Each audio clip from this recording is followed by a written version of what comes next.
तो चलिए बढ़ते हैं आज की कहानी की ओर। दोस्तों, मेरा नाम विक्रांत है और मैं उत्तराखंड का रहने वाला हूँ। आज जो कहानी मैं आप सभी के सामने जाहिर करने के लिए जा रहा हूँ, ये कोई नॉर्मल कहानी नहीं है, बल्कि एक बेहद ही भयानक और डरावना किस्सा है। सच कहूँ तो मैंने कभी भी अपनी जिंदगी में ऐसा नहीं सोचा था कि मैं कभी एक ऐसी हकीकत से सामना करूंगा जो सच में मेरे लिए इतनी ज्यादा भयानक बन जाएगी। तो आइए जानते हैं किसी मूवी की तरह बनी हुई इस दास्तां को बेहद ही करीब से। दोस्तों, वो रविवार की शाम थी और आज संडे होने की वजह से मैं अपने कॉलेज नहीं जा पाया था और जिस वजह से मैं इधर उधर घूम रहा था और तभी मुझे ऐसा लगा कि कोई मेरे कान में आवाज दे रहा है। एक पल के लिए जब मैंने इस आवाज को सुना तो मेरे तो शरीर के रोंगटे खड़े हो गए, क्योंकि उस वक्त मैं अपने बगल वाली कच्ची सड़क पर टहल रहा था, क्योंकि उस सड़क के ऊपर मेरे अलावा कोई भी नहीं था। उस वक्त मेरे हाथ में मेरा फोन था और मैं अपनी बेस्ट फ्रेंड से बात कर रहा था और इसी बीच अचानक ही किसी लड़की की आवाज का पीछे से आना ये कोई नॉर्मल चीज नहीं थी। एक तो हमारा घर सुनसान एरिया में बना हुआ था और ऊपर से कुछ लोग बताते थे कि इस एरिया में भूत प्रेत भी रहते हैं। इन बातों को हमने आज तक बिल्कुल भी नहीं माना था। करीब 3 साल से हमें इस घर में रहते हुए बीत गए थे, लेकिन आज तक मैंने कभी भी भूत प्रेत ऐसी चीजों को अपनी आंखों से नहीं देखा। अब तो मुझे ऐसा लगने लगा था कि लोग बस अंधविश्वास फैलाते हैं। और फिर तभी मेरी नजर सामने की तरफ नजर आने वाले एक बॉक्स पर पड़ी जो तिराहे पर रखा हुआ था।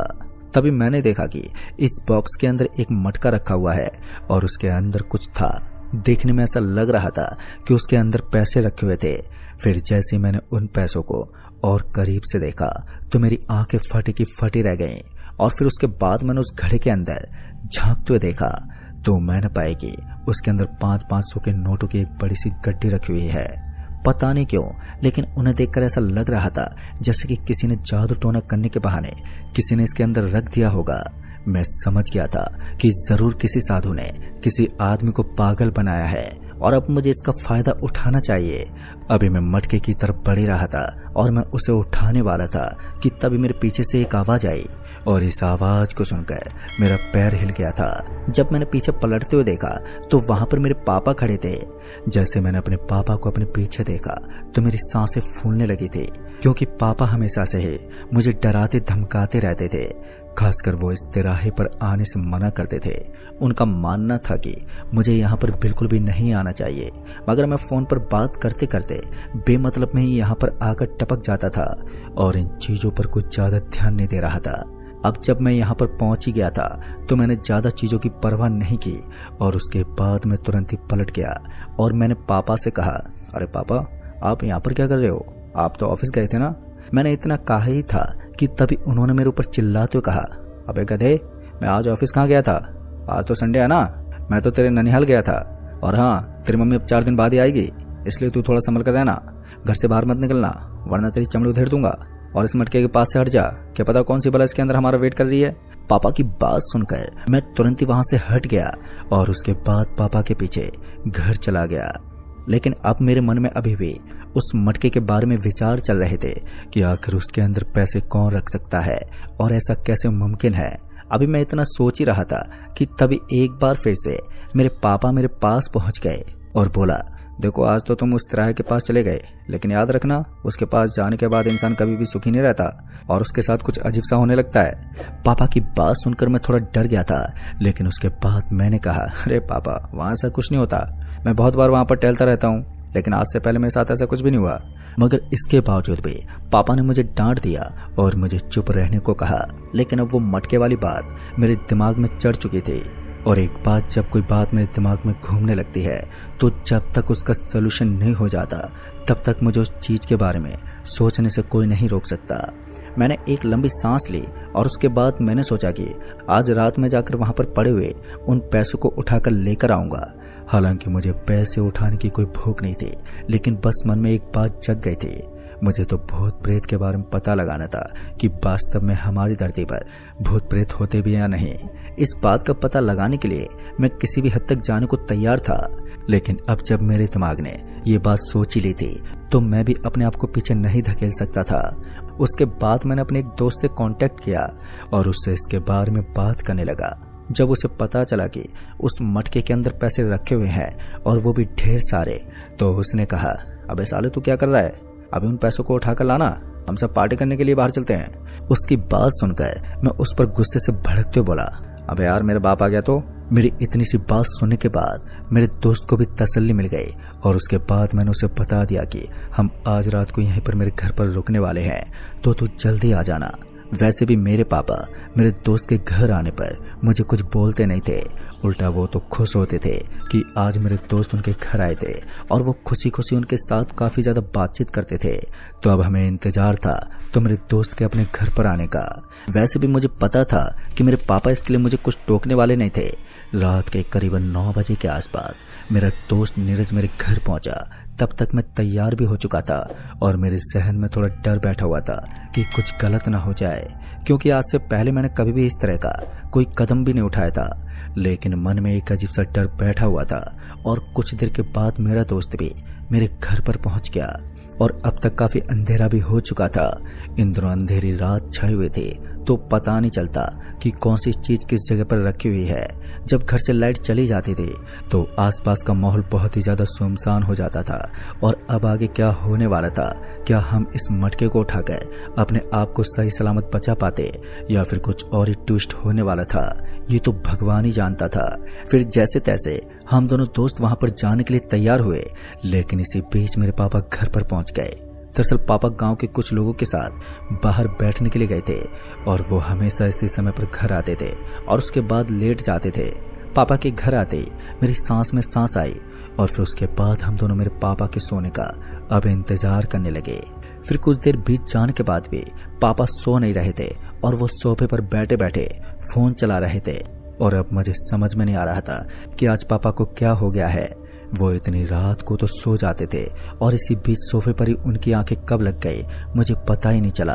पापा को इस तरह गहरी नींद में जाते हुए देखकर मुझे काफी अच्छा लग रहा था और फिर उसके बाद मैं अपने दोस्त की तरफ इशारा करते हुए बोला, भाई यही सही मौका है, अब हमें मटके को उठाकर ये पता लगाना चाहिए कि आखिर क्या सच में भूत होते हैं, और अगर ऐसा होता है तो फिर हम भी जान जाएंगे। पर आज हम दोनों की रखवाली करने वाला यहाँ पर कोई नहीं था। हम दोनों ही मौत के मुंह में जाने वाले थे। इससे पहले कि मैं उस घड़े के पास जाकर उसे उठाने की कोशिश कर पाता कि इतने में ही मुझे ऐसा लगा कि किसी ने अचानक ही मुझे पीछे से आवाज दी हो। हर बार की तरह इस बार भी किसी ने डिस्टर्ब किया, लेकिन अब की बार मैंने पीछे पलट कर नहीं देखा था और मैं लगातार उस घड़े के अंदर ही देखता रह गया। कुछ देर के बाद मेरे दोस्त ने मेरे साथ होकर उन सारे पैसों को बाहर निकाल लिया और उसके बाद हम दोनों उन पैसों को लेकर वहां से निकलने लगे। जैसे ही हम उन पैसों को लेकर निकल रहे थे तो हमें उसी तरह के अंदर से आवाज आने लगी। आवाज को सुनकर ऐसा लग रहा था जैसे कोई महिला चिल्ला रही हो। हमने अपना दूसरा कदम रखा तो हमें ऐसा लगा कि कोई बच्चा रो रहा है और इस बार हम दोनों की रूह कांप उठी और जैसे हम दोनों पीछे मुड़कर देखने लगे तो हमारी आंखें फटे की फटे रह गई। वहां का नजारा एकदम साफ था, वहां पर कोई भी नजर नहीं आ रहा था और इन दो आवाजों को सुनने के बाद एक बात तो साफ हो गई थी कि सच में भूत प्रेत हमारी इस दुनिया में होते हैं। और मुझे कुछ भी समझ में नहीं आ रहा था क्योंकि अब मैं पूरी तरह से फंस गया था, क्योंकि अगर मैं इन पैसों को लेकर आगे चला जाता तो मेरे साथ क्या होता मुझे इस चीज का अंदाजा तक नहीं था। फिर इसी बीच मेरे दोस्त ने कहा, भाई मुझे लगता है कुछ तो गड़बड़ है। मेरे दोस्त का शरीर अचानक ही हवा में उठने लगा और उसके बाद मेरी आंखों के समक्ष वो जमीन से करीबन 7 फुट ऊपर जाकर नीचे गिर पड़ा और ये देखकर मैं भी हक्का बक्का रह गया।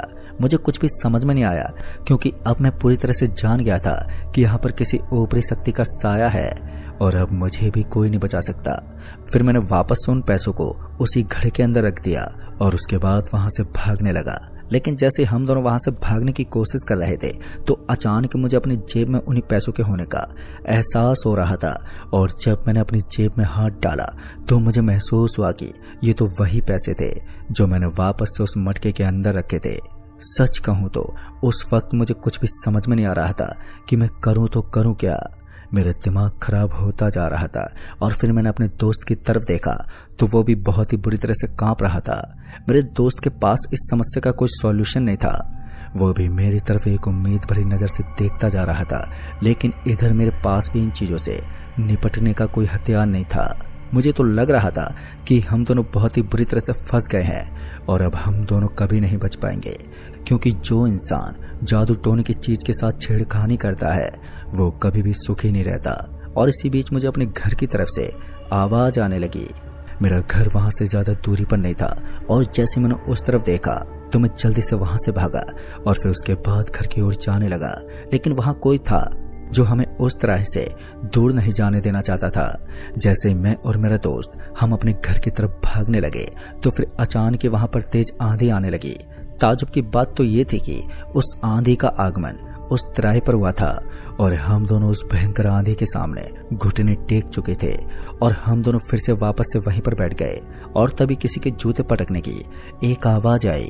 मैं समझ गया था कि ये तो मेरे पापा थे और फिर मैं जोर से चिल्लाते बोला, पापा मुझे बचा लो, मुझे जिंदा नहीं छोड़ेगी ये चीज। लेकिन मैं इस बात को भूल चुका था कि मेरे सामने जो चीज थी वो कोई सामान्य ताकत नहीं थी। अब मैं काफी अच्छे से जान गया था, लेकिन इसी बीच वो जूतों वाला आदमी हमारे पास पहुंच गया और जैसे हमारे पास पहुंचा तो मुझे इस चीज का एहसास हुआ कि मेरे पापा नहीं थे, लेकिन उन्होंने मेरे पास आकर मेरे कान में कुछ अजीब सा मंत्र बोलना शुरू कर दिया, जिनकी आवाज से मेरे शरीर में एक अजीब सी घबराहट होने लगी और अब मैं कुछ कर भी नहीं पा रहा था।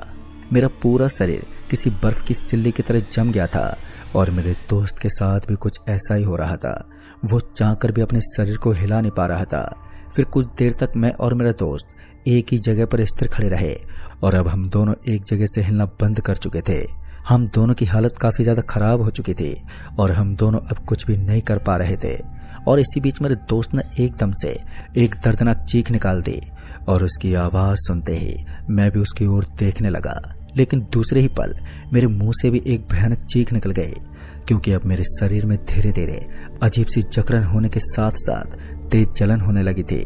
मैं समझ गया था कि जूतों वाला आदमी कोई भूत ही हो सकता है, इसलिए मैंने मन ही मन भगवान को याद करना शुरू कर दिया और फिर हनुमान चालीसा का पाठ करने लगा। वैसे भी मैं हनुमान चालीसा अपने घर में किया करता था तो मुझे उसकी आदत थी, और जैसे मैंने हनुमान चालीसा का पाठ करना शुरू कर दिया और उसके बाद मुझे भी काफ़ी अच्छा महसूस होने लगा। फिर पता नहीं क्यों, लेकिन हनुमान चालीसा करने के बाद शरीर में एक अलग ही एनर्जी का एहसास हो रहा था। तभी कुछ देर के बाद मैं नॉर्मल हुआ और मेरा दोस्त भी थोड़ा थोड़ा ठीक लग रहा था।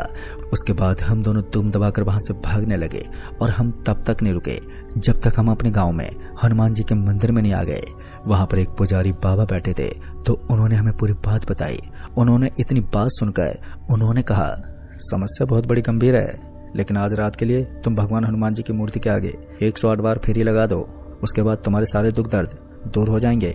फिर हमने ऐसा ही किया, लेकिन फेरी काटते काटते मेरे दोस्त की मौत हो गई, जो आज भी एक रहस्य बनकर रह गई है कि आखिर ऐसा क्या हुआ जो अचानक उसकी मौत हो गई। दोस्तों, उसकी मौत के पीछे क्या कारण था ये तो मुझे नहीं पता, लेकिन उसके बाद उसकी मौत को एक्सीडेंट का ही दर्जा दिया गया, वरना हम इस मामले में फंस सकते थे। लेकिन उसके बाद मुझे कुछ ऐसा पता चला जिसे सुनकर शायद आप भी अंदर से हिल जाएंगे। आखिर कौन सा था वो राज, इसके बारे में मैंने कभी किसी को नहीं बताया और मैं बताना भी नहीं चाहूंगा, क्योंकि वो राज बताते ही मेरी भी मौत हो सकती है। तो दोस्तों, इस कहानी में बस इतना है। कहानी आपको पसंद आई हो तो वीडियो को लाइक शेयर जरूर कर दें और साथ ही हमें नीचे कमेंट बॉक्स में जरूर बताएं। जल्द ही मिलूंगा ऐसी एक और नई कहानी के साथ। तब तक के लिए बाय एंड टेक केयर।